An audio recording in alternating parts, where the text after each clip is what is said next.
महाभारत में कई ऐसे पात्र हैं जिनका वर्णन तो मिलता है, लेकिन उनके बारे में विस्तार से कुछ भी नहीं है। यानी कि यह पात्र महाभारत काल के समय मौजूद थे, लेकिन इनके विषय में ज़्यादा जानकारी स्वयं महाभारत ग्रंथ में गहराई से नहीं दी गई है। ऐसा ही एक पात्र है पांडवों की बहन। ज़्यादातर लोगों को यही पता है कि पांडवों और कौरवों की केवल एक ही बहन है, जिसका नाम दुशाला है। हालांकि महाभारत में बताया गया है कि पांडवों की सगी बहन भी थी, जिसे अग्नि की देवी माना जाता है। पांडवों की सगी बहन दिव्य थी। आइए जानते हैं कि कौन थी पांडवों की सगी बहन और क्यों कहलाती है वह आग की देवी। पांडवों की सगी बहन का नाम शाश्वती था। शाश्वती पांडु और माता माद्री की बेटी थी। शाश्वती का विवाह धृष्टद्युम्न से हुआ था।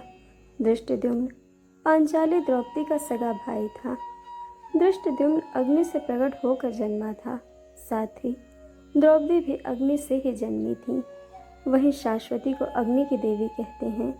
हवन यज्ञ के दौरान स्वाहा बोला जाता है। इसी स्वाहा को शाश्वती का रूप मानते हैं। स्वाहा देवी ही पांडवों की बहन कहलाती हैं। माद्री ने पांडवों के साथ देह त्याग कर दिया था। इसके बाद माद्री पांडवों के साथ रहने लगी। हालांकि उनका जिक्र ज़्यादा नहीं मिलता। शाश्वती अर्जुन की तरह ही धनुर्विद्या में कुशल थी। शाश्वती परम कृष्ण भक्त भी मानी जाती हैं। शाश्वती के पास कई दिव्य शक्तियाँ भी थीं। शाश्वती को महाभारत का पूर्वाभास हो गया था। यहाँ तक कि उन्होंने पांडवों को सचेत भी किया था। माना जाता है कि शाश्वती पांडवों का बल थी। शाश्वती की पूजा ने ही उन्हें युद्ध में जिताया था। शाश्वती को देवी के रूप में पूजा जाता है। तो यह थी पांडवों की सगी बहन देवी शाश्वती की कथा।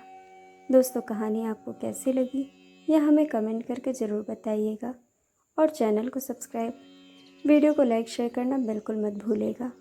वीडियो देखने के लिए आप सभी का बहुत बहुत धन्यवाद। जल्द मिलेंगे एक और नए वीडियो के साथ।